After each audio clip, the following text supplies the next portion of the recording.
In the blink of an eye, life can change in ways we never see coming. One of our Seeking Center go-to guides, animal communicator and spiritual medium Jaime Breeze, recently faced a life-altering event when her home and almost everything she owned were lost in a forest fire. Her community of Jasper in the Canadian Rockies endured one of the area's most significant fires in a century, leaving behind widespread destruction. While Jaime's grief for what was is profound, her resilience and unwavering faith are nothing short of inspiring. Her journey of navigating sudden change and loss can offer a fresh perspective on how we face challenges in our own lives. Whether you've experienced a personal upheaval or simply struggled with unexpected shifts, Jaime's story offers insights into finding strength when life feels uncertain. Let's dive into this important conversation together. Hi, Jaime. Hi, Robin. Hi, Karen. Thanks for having me today. We're just so happy to see you here. You've Thank been you. quite the journey. Everything happened on July 22nd of 2024. And even since then, I know we've talked several times and you're always in a different place because you're trying to figure this out. What we'd love to do is just start from the beginning. What happened? So the 22nd was like any other normal day. The past few years, our weather has been changing in where I live. It's been getting really hot and dry. And I remember that week thinking, I thought my front gate was broken, but then I realized it was swollen from heat. Like it wouldn't shut. And then so the 22nd, I tried to take my dog Breeze out for a walk to a lake that we just feel so connected to. And we parked my truck and she wouldn't walk. And I was very confused. I was like, why aren't you walking? And I kept pulling her on the leash and I don't like doing that. And I was like, okay, maybe there's a grizzly bear around the corner, which does happen sometimes where I live. And she's a little nervous. I said to my dog, I said, okay, babe, this is our only chance to get out tonight. I guess we'll just wait for tomorrow. And then I went back home, my partner Colin, Cat Lily, they're doing our normal things. And I was washing a cup at the sink and I remember smelling smoke. And I was like, oh, that's odd because it smells a bit different than normal. And I live in the Rocky Mountains, so it's not uncommon for us to smell smoke because there's always forest fires in the west and then it blows into our valley, right? So it's very common for the sky to be filled with smoke or you smell smoke on a regular summer day. And then the weather just started changing. And there was a big windstorm and the wind, again, we're in a certain valley and we have weather patterns and the wind came from a different direction than normal. And I looked out on the street and it was blowing people's hats off and I laughed. I was like, what is going on? And then I saw garbage flowing down the street, which is, we're in a national park. We're very careful with our garbage. So it was just an odd thing to see. And I said to my partner, Colin, there's like this crazy windstorm. Things just look different. And I grew up in Tornado Alley in southwestern Ontario in Canada. It goes all the way down into Texas and stuff. So I've been in numerous tornadoes in my life and my childhood home was destroyed in a tornado. And so I've always recognized when there's something weird happening. There's something weird. The birds stopped chirping, all this stuff. And so I called my dad in Ontario and I was like, Dad, there's something weird happening here. I don't know. And him and I were just chit-chatting. I think I was having a glass of wine. And then I got a text message from one of my girlfriends on the other side of Canada. And she said to me, there's a fire at a campground just south of us. She saw it on someone's Facebook. One of her friends was camping there and they posted, oh my gosh, there's a fire. And she saw it on the other side of Canada and alerted me. And I said to my partner, I'm like, Colin, there's a fire at Owasso campground. And at the same time, the girl who lives in my basement texted me and she's, did you hear that there's a fire at our transfer station, which is on the east? And I was like, no. So we have 3 ways out of our community: east, south, and west. Now there's a fire at the south and a fire at the east. And we are in a very remote community. Our nearest village is 80 kilometers away to the east. So I kept on my phone and looking for updates from the municipality and everything. And I was like super calm with everything. And I was like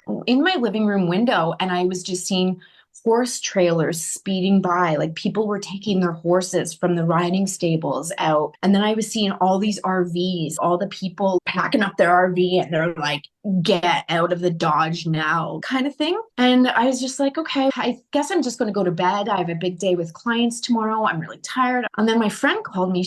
I'm at the gas station and there's 40 cars in front of me right now trying to fill up. And I was like, oh boy. And then instantly we got an alert saying there's a state of emergency. We all have to leave. I called my girlfriend because she was home alone with her 2 boys. Her husband was away overseas. And I wanted to let her know, hey, pack up the boys. They're probably sleeping because they're only 1 and 3 or 4. And she wasn't answering. And so I said to Colin, I'm like, we have to go get my friend Julianne and make sure she's aware of this. And so Colin, every summer, very responsible, unlike me, always have a big Rubbermaid full of like our documents, like passports, pet medicine, whatever, emergency stuff, right? So he threw that in the truck and then it was pushing 40 Celsius, which is, I'm not sure what that is in Fahrenheit, but it's hot. It's like Las Vegas temperatures. And I'm in my pajamas because I was going to go to bed. And so I was like, I'll just grab my bathing suit because we'll probably park on the side of the road. And in the morning, I'll go for a swim in the river or whatever. And then we'll be back in tomorrow, right? And so I grabbed my bathing suit, I grabbed my toothbrush and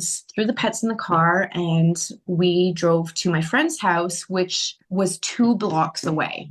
So we get there and the streets are pretty normal. And I burst into her house and she just heard that we're in a state of emergency and her kids are sleeping. And so she's frantically trying to pack. And then the phone alerts go off and it says the fire is going to hit town in 5 hours. You must evacuate. And so now I'm grabbing her baby out of the crib and shoving it in the car seat. By this time, it was gridlock traffic. We moved probably 1 meter in 2 hours. What time was this?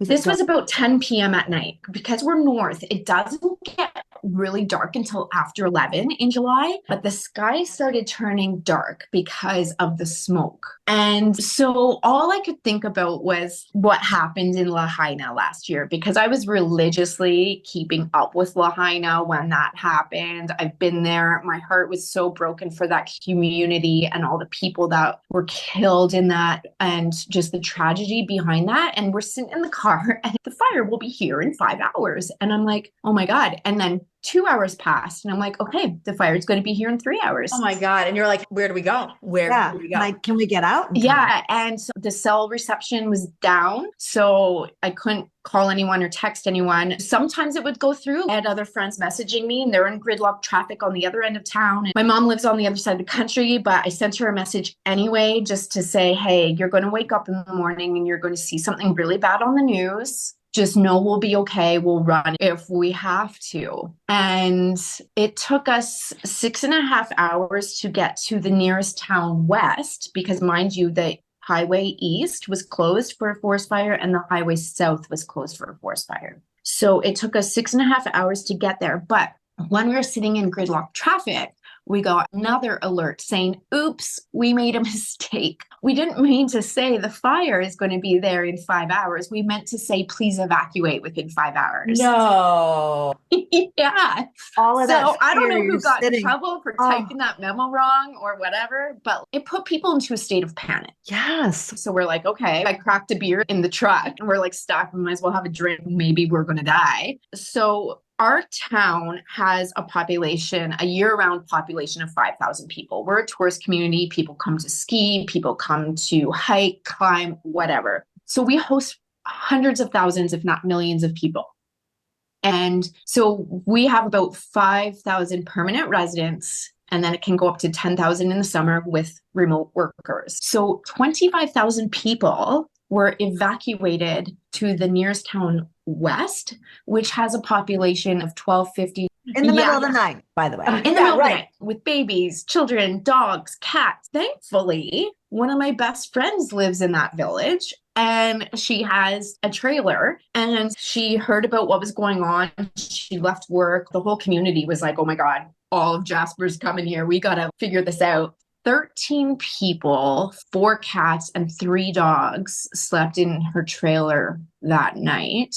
And then by morning, my in-laws rolled up in their RV. There was people sleeping in the ditches. It was wild. It was like a music festival camping thing that wasn't fun. Like almost being like in a war zone. Yeah. So we woke up in the morning in like good spirits, thinking, okay, this is like a little impromptu, not so great getaway, and we'll be home maybe tomorrow. And that's how that kind of started. And this town has one small grocery store, one small liquor store. So of course, everyone's get the beer, get the wine. And what did you have with you? We just had that bin that unpacked and we threw some cash in it, like anything we had in our sock drawer or whatever. And then I just grabbed my toiletry bag and I was wearing my pajamas and I grabbed a sweater and my bathing suit. Wow. Yeah, that was really dumb of me. But I found out a lot of people were in the same boat. So Jasper is the gem of the Canadian Rockies of Canada. It's one of those posters with mountains and turquoise water and waterfalls and rainbows. That's where we live. And it looks like that.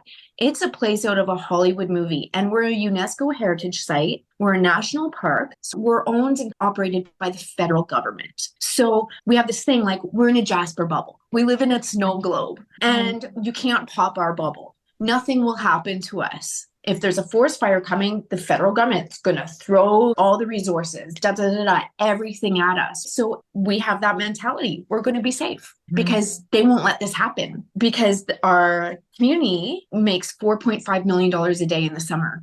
A town of 5,000 to 10,000 people makes $4.5 million in tourism revenue every day in the summer months. And as you said, Jamie, there were tourists that were part of this mass exodus too, right? So I can't even imagine someone who didn't even know the area, the panic that they must have felt leaving. Yeah. So a lot of people were at the campgrounds. So they had to leave everything and just, if they had RVs and stuff, they had to just leave the RVs because there was no time to unhook and all that stuff and then just take their cars out.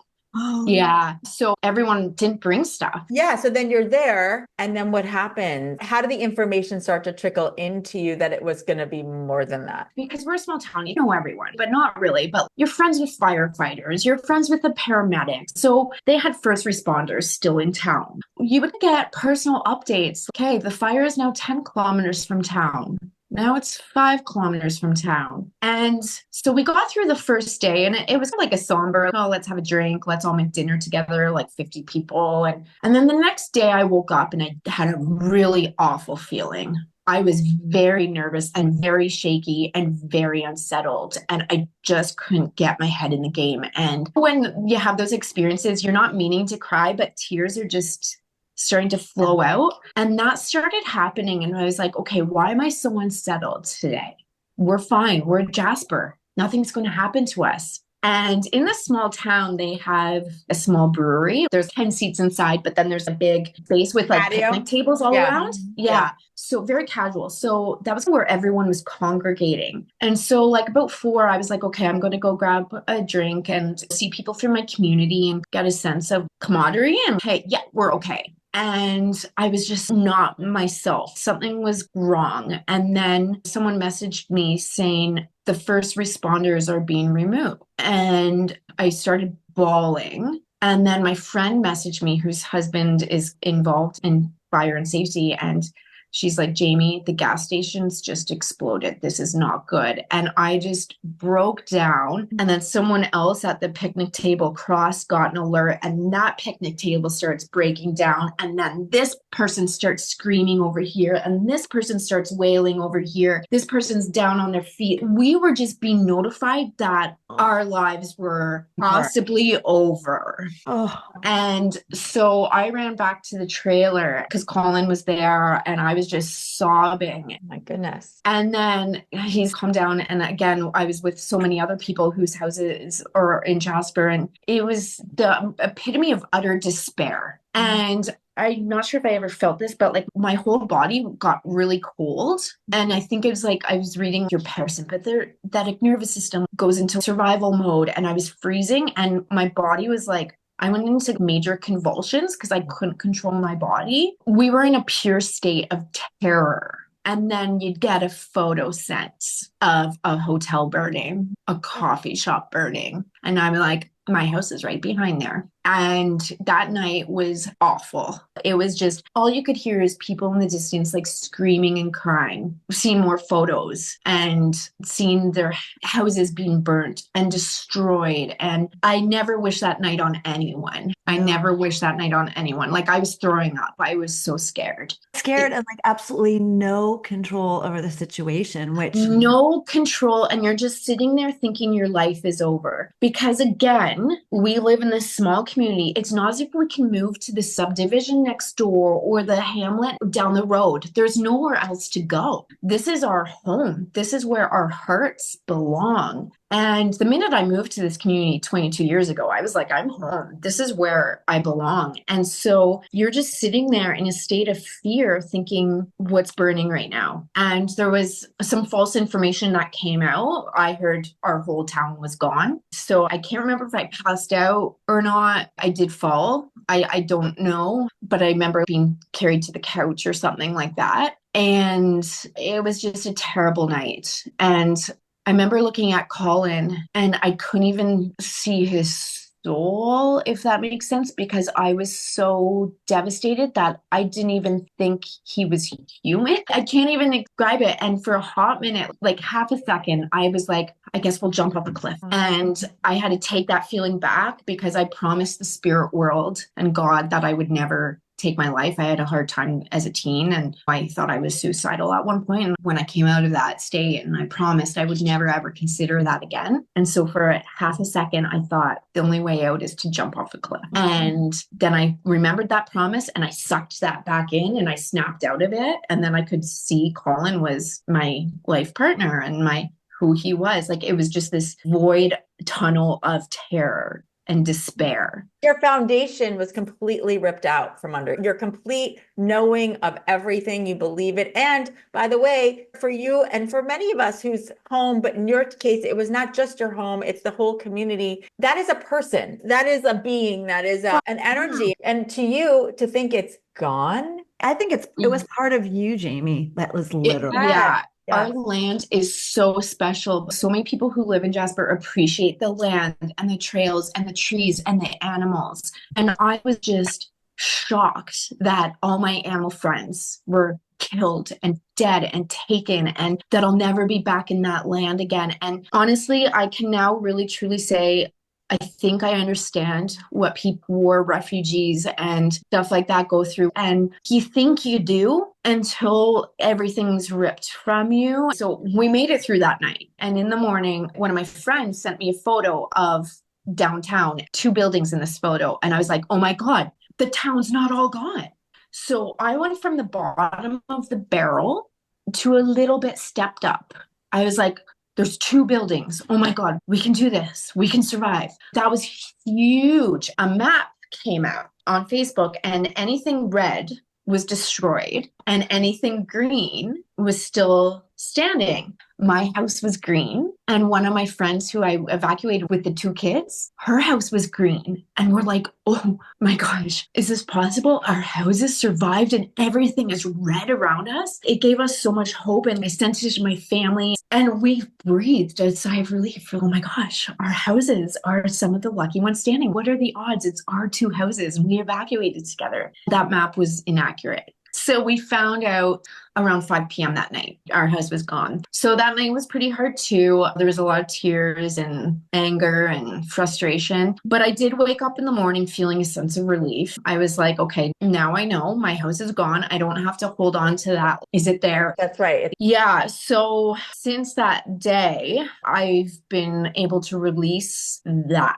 So I haven't grieved my house or my belongings or anything like that. I lost some pretty special things, dog's ashes, my grandmother's antique locket, stuff like that. But what was happening was the grief and the despair for our land, our community, and our livelihoods. Thousands of us were ripped to shreds overnight. How much of the town survived? So 30% was destroyed. And then now it's hard to say because a lot of the town is still not operating. There's a lot of smoke damage. There's a lot of water damage. I only have one friend who is able to live in her home right now. And she lives on the other end of town. My one friend, and she just had a baby. They have to gut her entire home.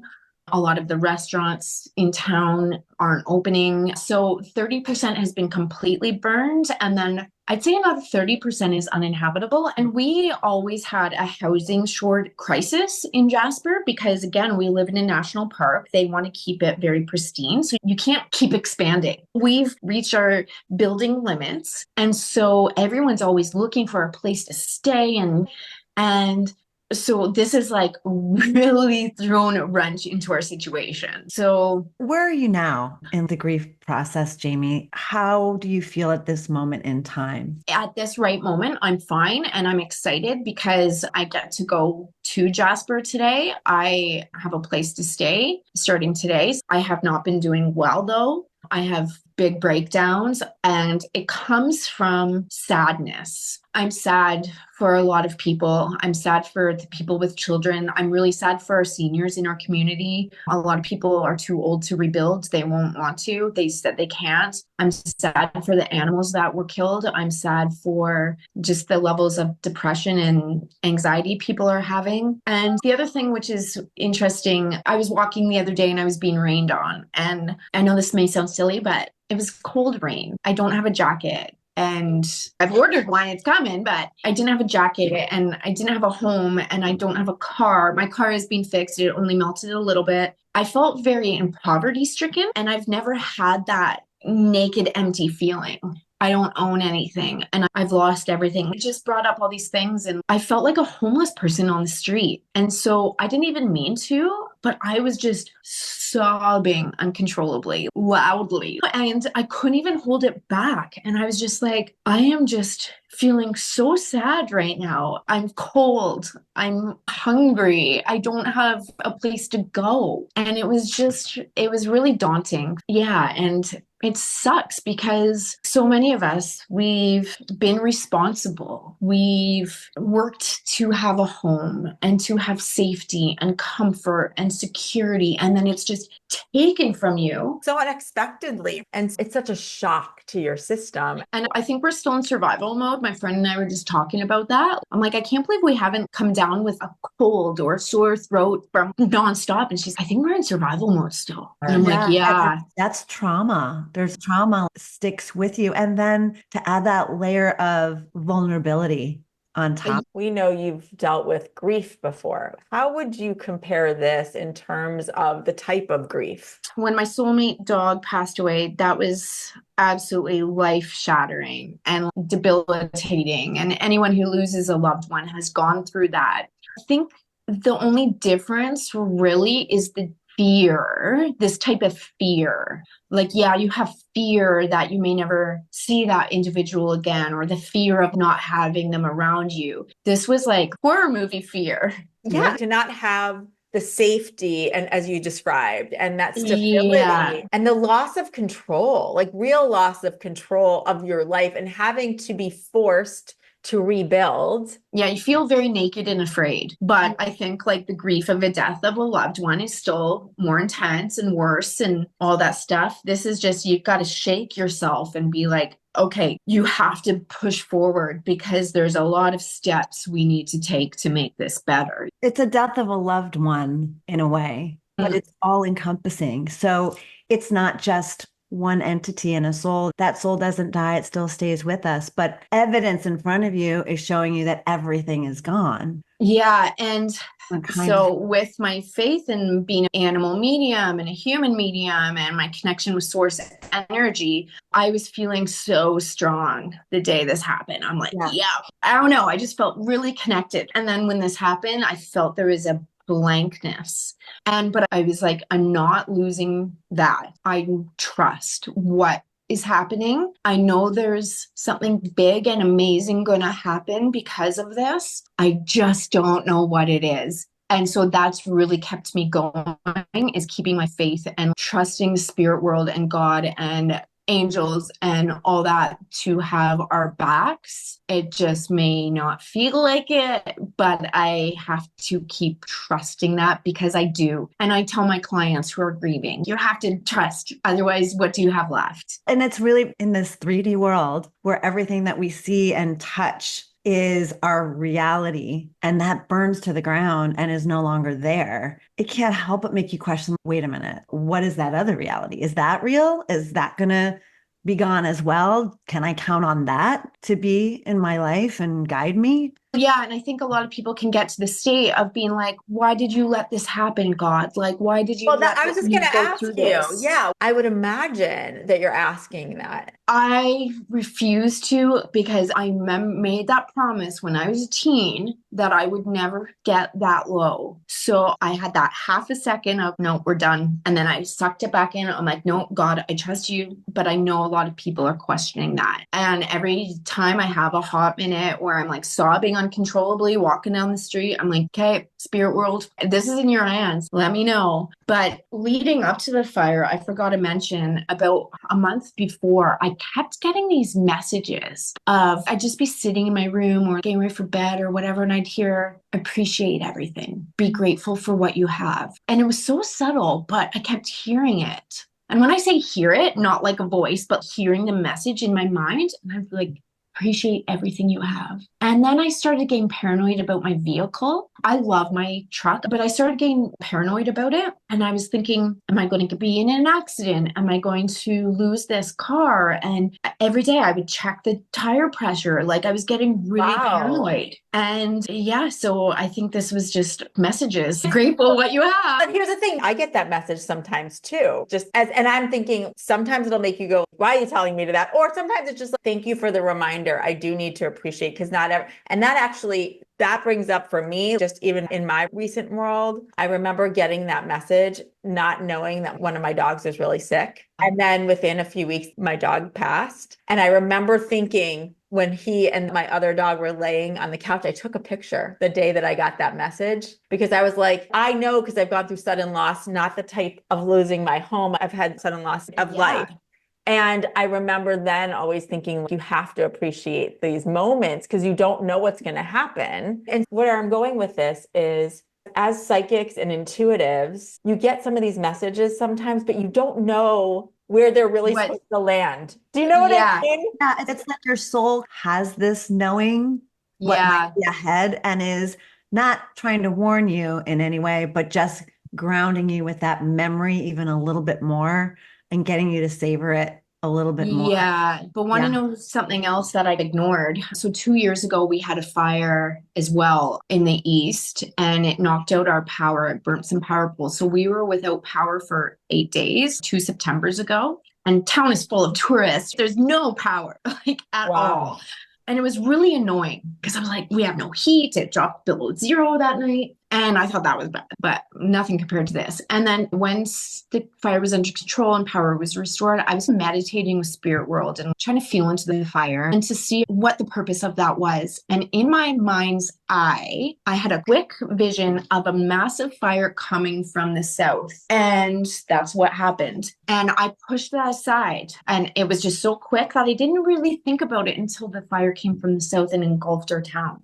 So I was like, oh. But again, that's the thing. That's what I'm saying. I think the three of us had these experiences where we don't know. And then there's the human part of us I'm just going to wave that aside. I think there's also that connection to time that we Yes. have, that we don't even realize that we have. So, because as we know, right, time is this weird thing where everything is all happening at the same time. So you could have very truly, your future self could have been giving you a little bit of that, just ground yourself in the present moment, or had that knowing that was coming your way. And it was just so subtle in your subconscious or in your soul even, that you couldn't even look at it with this realistic brain that we have. Exactly. Another cool kind of spiritual story that happened too during this. My cat Lily, she's a homebody. We try and take her outside. We built her a catio. She's, no, I stay inside kind of thing. So we had to evacuate with her and all this stuff.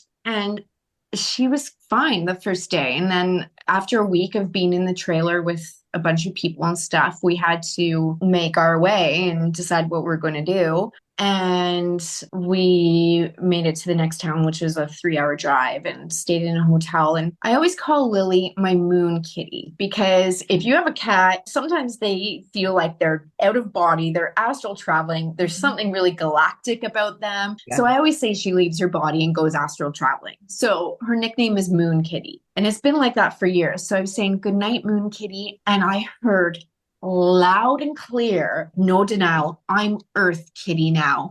And she showed me in my mind's eye the map of Canada and all these bright dots of where she was going to travel to. And I started laughing and crying at the same time. And I was like, "Colin, Lily just told me her name is Earth Kitty now." And then we decided that what's going to work best for us in this moment is we're going to drive east and stay with my family for a month. So Lily knew we were going to go across Canada, and she's Earth Kitty now. And every time you call her Earth Kitty, she perks up and purrs. She's been in 11 hotels, my family home, Airbnbs. She's lived in a truck. I have to thank her so much for being so resilient and strong, because she's kept Colin, myself, and my dog Breeze alive the past 2 months. Look how she stepped up. So I'm just so grateful for her. And that was just amazing. And then today I felt her say, "I'm going to be Moon Kitty again." And it was just so subtle. And I'm like, "Please be Moon Kitty again," because that means we'll have a place where we don't have to keep moving. But another story that I wanted to share with you ladies is, before my grandmother passed, her and I really didn't have a relationship. We just weren't close. She didn't believe in mediumship. She said it was the devil's work. She's very Roman Catholic. However, when she passed away, I found out from relatives that she was a medium. But yeah, we didn't have a relationship until she passed away. Now, one of my spirit guides, she's always in readings, she's always around. And when the fire happened, I was like, "Grandma, where are you? Can you come in and help, for crying out loud? I'm not feeling you. I'm not getting any information from you. It's so blank." And then about a month after the fire, my insurance adjuster went and took photos of our completely destroyed home, completely destroyed. He's, "This is bad, just so you know. It's just a hole in the ground." I'm like, "I'm ready, bring it on." And Colin zoomed into one of the photos, and 2 of my grandmother's china teacups were in perfect condition, sitting in this pile of rubble. How do you explain that? I don't know, because a floor would have fallen on it, a roof would have fallen on it, and the cupboards they were in would have fallen on it. Yes. And so a couple of weeks ago, we got to go and sift through our property with a company called Rubicon. They're amazing. And I'm like, I just need those teacups. And they are melded together. There's 2, and it's just sitting like how you pile teacups in a cupboard, melted together. And so I think one's my grandma and one's my grandpa, who just passed away. But the other interesting thing is, because we have gas lines in the house, bulldozers had to come into every property, take out the gas lines, and then what they did is they moved all the appliances and piled them on this, just piled them up in this huge pile of melted metal and rust and whatever. They missed these teacups by 2 inches. Oh, This bulldozer dropped my stove. So the bulldozer was dropped already everything, in your dropped my property. fridge. I've been all the way through there and did not crush them. Yeah. So they survived the fire, and then the bulldozer. Oh That my God. That is the So she Yeah. showed you. She's there. Yeah. She's I'm around. here. Yeah. Yeah. wow. Yeah. Have you heard other stories? Any other stories from your neighbors like that? Yeah. One house, they had a watch. I think it was like grandfather's watch or something. And it's pretty cool to see, because it stopped at 9:55. And so that's the time the fire hit our homes. It was at 9:55. It was very Titanic-y. Like, I don't know, it just reminded me of the Titanic, which total off topic, but which I actually was killed on the Titanic in a previous life too. So, Wow. but You know what? yeah. Can I just ask you about, not the Titanic necessarily, but you mentioned at the very beginning that your home was destroyed in a tornado when you were young. And I wonder, from a trauma perspective, if there wouldn't be still a lot of that memory still within you that can trigger even this more extensive tragedy in your life. Yeah, perhaps. I physically saw the tornado. Oh, no. Yeah. That's a lot. That's a lot for Yeah. one person to, and it's not like a trauma can be so many things. It could be a car accident or Mhm. a death of a family member, but like yours was two events that were triggered by kind of Mother Nature in a way. Yeah, A natural natural disasters. disaster. Yeah. So there's something to that in your journey. And I wonder if there's not something to sort through there too. Interesting. Yeah, that's a good point. I'll look into that. I'll see if I can figure that out.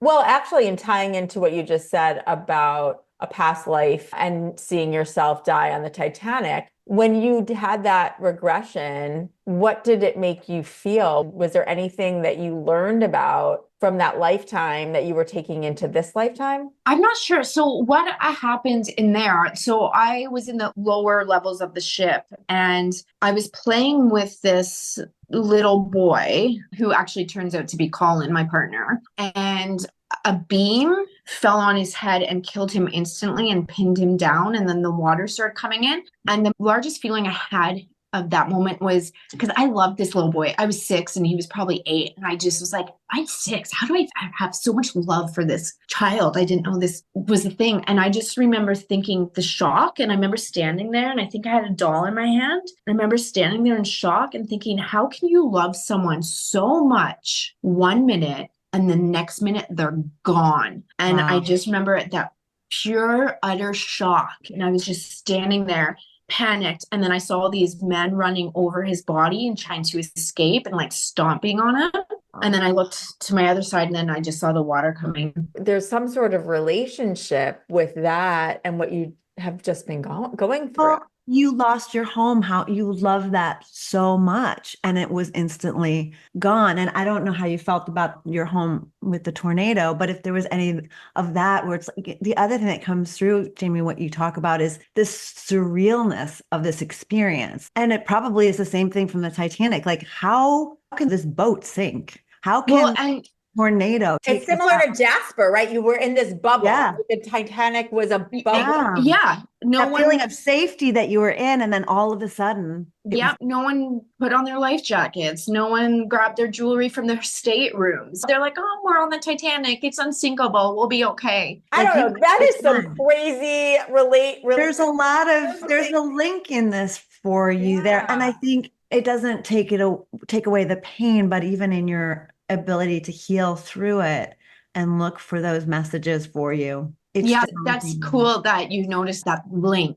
Yeah. And what are you supposed to break in this lifetime now? If you are able to see the thread, what is there to learn and or break the chain of that for your soul? Yeah, and want to know what's weird now that you're picking this up? My first reincarnation memory when I was 3 years old, I started telling my mom about it, was I was a Native American warrior. Breeze, my dog, was my horse. And the bad guys came and burnt our village down and slaughtered everyone. And Oh my yeah, literally God. yeah. Oh, Jamie, wow. And I have birthmarks, which I call scars from that lifetime. And I would tell my mom when I was 3 years old, and I said I was from this tribe and this happened. And I've gone into a regression with that. But yeah, now that I'm like, oh, okay, here we go. Well, see, and so the trauma, the anger, the sadness, all of that is so deep within. What you've been through is incredibly difficult. But if it's triggering all those other memories, that's a lot. That's a lot. Yeah. And when we were driving to Ontario, because the highways were closed because of the fire, and again, we're remote, we had to go this massive loop to even get to where we started. And we were leaving the mountains. So we were going through Banff and Lake Louise, and Jasper's only 3 hours north. And I was just wrecked. I was like ripped to shreds, thinking I'm so close to my home, my community, and I can't go. And all I could think of was when Native people were pushed from their land. Yes. Yeah. You feel so attached because it is a part of you. I think Karen was saying it was like there was a death of some sort that was Yeah. The powerlessness. I think that for Mhm. so many people, the thing you could do, and I don't know about you, to me, powerlessness is the absolute worst, Oh, it's awful. right? And yeah, I feel like someone scooped part of my soul out right now. I just feel this nest in here and it's not being in my land. And I don't even know what to say. It's Well, just and so terrible. there's two questions I want to ask. One is, are there specific things that you've been doing to cope with the trauma and this loss as you've been going through it? And then what is to come now? How are you and the community rebuilding? And what does that look like? So my thing is to always stick with the spirit world. I find that is the best healing. And it's like saying, like, as a medium, you can go to therapy for 30 years and then you can have one good mediumship reading and it's trumped all of those sessions. So my faith, and I'm getting the goosebumps now, that's my healing, is to connect with source energy, keep up with my meditation. And I've been taking clients. So I'm back working full time because connecting on that higher vibrational frequency is the best way to heal every physical, emotional, mental, whatever. I'm meditating. I'm doing my own thing. And reconnecting with the land and the animals, like that is your source of Yeah. And so today I get to go back and I'm not leaving. Back, I have a hotel room lined up. So they're doing evacuation rates. They're hosting evacuees until April. I get to actually in November move into my mother-in-law's house. She's going to go to Costa Rica for the winter. So I'll be back in my land and I'm staying there. I'm staying there and I'm going to heal. So it's a little bit of a different question, but is there anything that you can do as you get back there to reconnect to those animals who maybe have crossed and tune into them? We all know that animals have no fear of death. They transition very seamlessly and all of that. But I think for those left behind, that is still trauma that humans are carrying on their behalf in a way. Can you help almost heal the land a bit? Yeah, I'm going to. But a lot of the areas are still closed because of falling trees, dangerous places. There's one space, that lake that I took Breeze to that night where she went walk.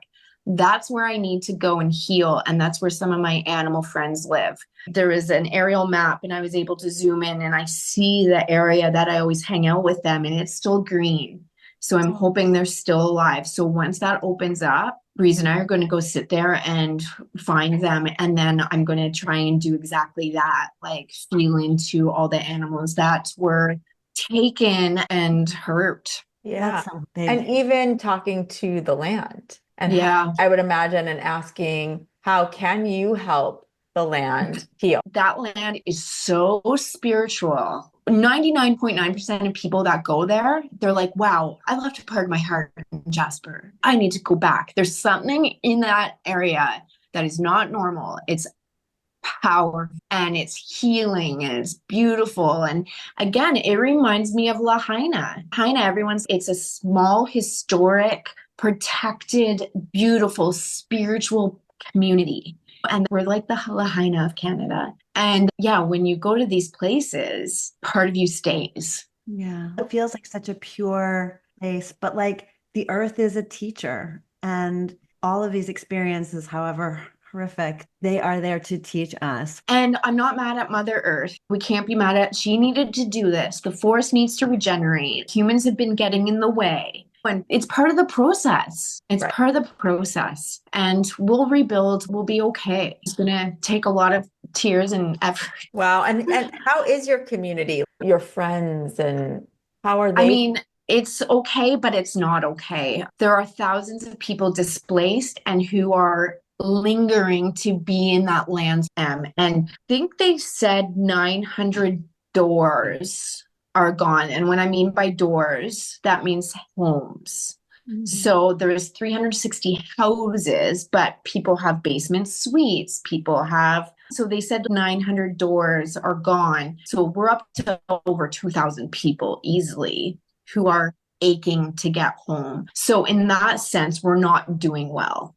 There's so much pain and sadness, but the community is pulling together to rebuild and find a way to get everyone back. Temporary housing trailers are being discussed right now to try and get it in before winter. So hopefully that helps. The spirit of Jasper is strong, but everyone is hurting. And it's such a place that so many people visit. So I would sense that there's this urgency to get things from getting everyone a place to live and be, so that there can be continuing this cycle of having people come visit and experience. Exactly. We're a tourism town. That's our industry. We need those people. And right now, there unfortunately only essential workers are being housed. So doctors, teachers. But in reality, we're all essential, from like burger flippers to the chambermaids at the hotels. In order for our community to get back, we need housing for everyone. And until that happens, there's going to be a lot of pain and suffering. So I feel lucky because I get to go home today. I'm one of the few out of thousands that get to go home. It feels, Jamie, like you have an opportunity. Maybe this is not an accident at all, that you're one of the first to go back, because not only will you bring your own healing energy to the town, you'll also go through your own experience of grief and all of that process that you need to go through. And then when people come back, you'll be able to meet that community. Yeah.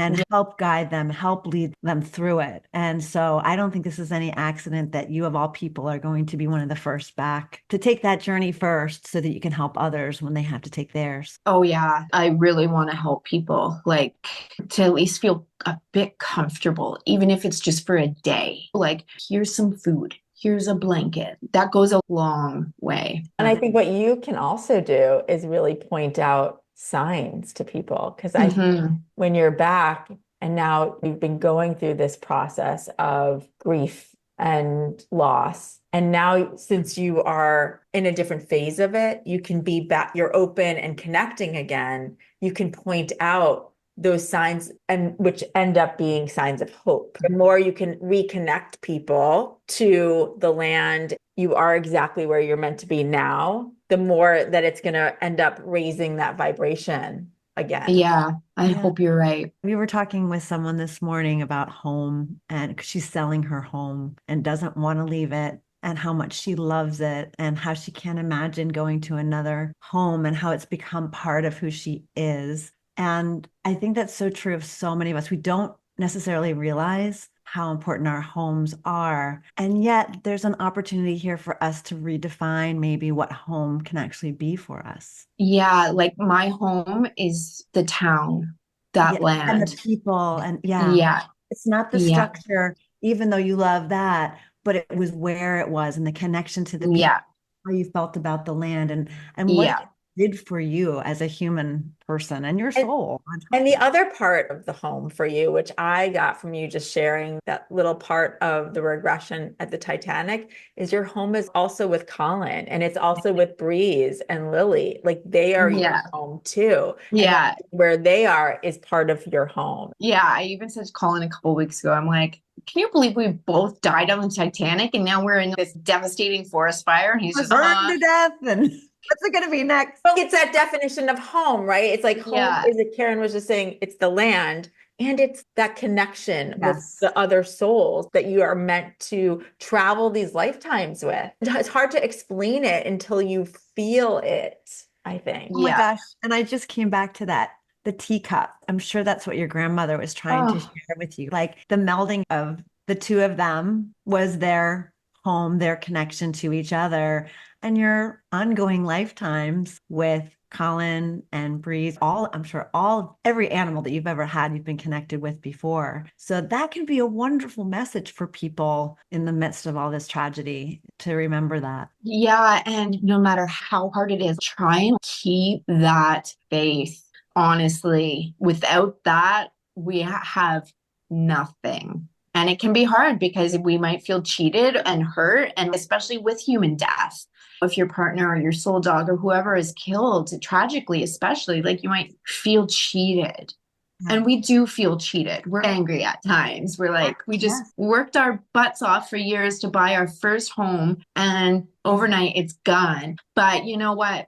We have to keep that faith and be strong. And you can show people that is the very real grief process. That anger is okay. It's really okay to be that and to be devastated. All of those emotions are part of it. But to your point, there's the hope that you will get through it and there will be another home within that community that will be there as well. It's just, my grandmother used to say, the only way out is through. You just, Right. Yeah. Oh, I have another really interesting story to share with you ladies regarding this. So the other morning when I had that really bad breakdown where I was walking in the rain and I felt really poverty stricken, all this stuff, I went to bed and I woke up in the morning and I saw, no word of a lie, in my mind's eye, I was in this other land and there was a street sign and I heard who I feel is God, spirit, source energy, say, which way do you want to go? And the street sign had an arrow and was pointing to this beautiful land, which I knew was heaven, the other side. The other arrow was pointing to this dark, murky path of earth and navigating this devastation. And I chose the devastation. Wow. Because I made that promise when I was a teen. But so that's how much faith I have that this is going to work out. yeah, you're taking the harder road. So I was like, okay, so was that an exit point? Did I decide, hey, I'm not going to die next week. I'm going to go this way? It was so weird. Could be. And what it also underscores is you chose to walk that path, and we come here for the human experience. Not everybody is going to go through the devastation that you just have gone through. However, almost everybody is going to go through some sort of loss and some sort of difficult times, probably more than once or twice in their lives. Again, maybe not to the degree that you've just experienced, but we come here to experience it. When we are out of this human form, I believe that it is more of this connectedness, of this one consciousness. And when we're in this form, we want to experience all levels of emotion that helps us grow as a soul. Yeah. And my goal is, since I was a kid, I said that this is my last life. I'm going to reach my highest level of spirituality and enlightenment in this lifetime. So part of the reason I didn't take that path was because I was like, I ain't coming back. I'm done through this. I'm doing this now. Yes. So I can stay over there when I go. Yeah. And so you opened yourself up to the opportunity of having experiences that were really going to be tough. And for you, are going to hit your heart so closely because it's about nature and it is about the animals and all the things that you love so much and that you have made your career and your soul journey doing. So you picked something really hard for yourself, and yet getting through that experience is going to get you through that life lesson. And you re-signed up for it. And then that's what that was that like you going, okay, which way? And your awareness of, I'm rechecking the box. I'm going to keep going down the path, even though I know it feels so hard. And you're going to help so many people. And even having this conversation, you're helping so many people right now, whether or not they're actually going through with you in the town of Jasper, or they're going through their own personal devastation and upheaval. You are helping by sharing your journey, and you're helping by getting up every day and moving forward. And sharing so honestly where you are. I think we're all afraid sometimes to show people our real true selves and emotions and feelings as we're going through these really difficult times. But I think your ability to be able to do that and relate to that as the empath that you are is going to mean so much more healing is going to happen. So it's going to be your healing journey. And just like Robin said, people are going to be like, okay, I can see how she walked the walk. Now I can do it too. Yeah, I hope it helps.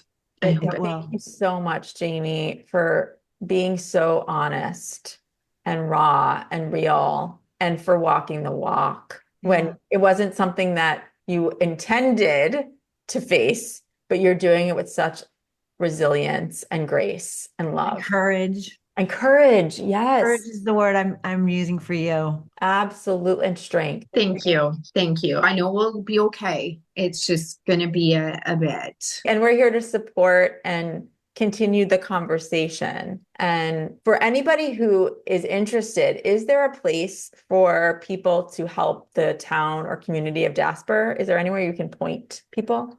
For financial donations. So unfortunately, a lot of the federal and municipal donation centers have been tied up with bureaucracy or something, and people need help now. A lot of people have been redirected to homeless shelters in the cities. Yep. So you're back taking clients. So if people want to have one-on-one sessions with you for animal communication and or mediumship, they can go to jamiebreeze.com and book. Links in our show notes. They can follow you and follow your journey, because you are, again, as Karen said, so courageous and brave, and you've been sharing a lot of this journey. So I'm sure we'll be able to continue to follow you in real time as you rebuild. Yes, thank you. Jamie. We love you so much. I love you ladies too. Thank you so much for having me on and allowing me to share this experience.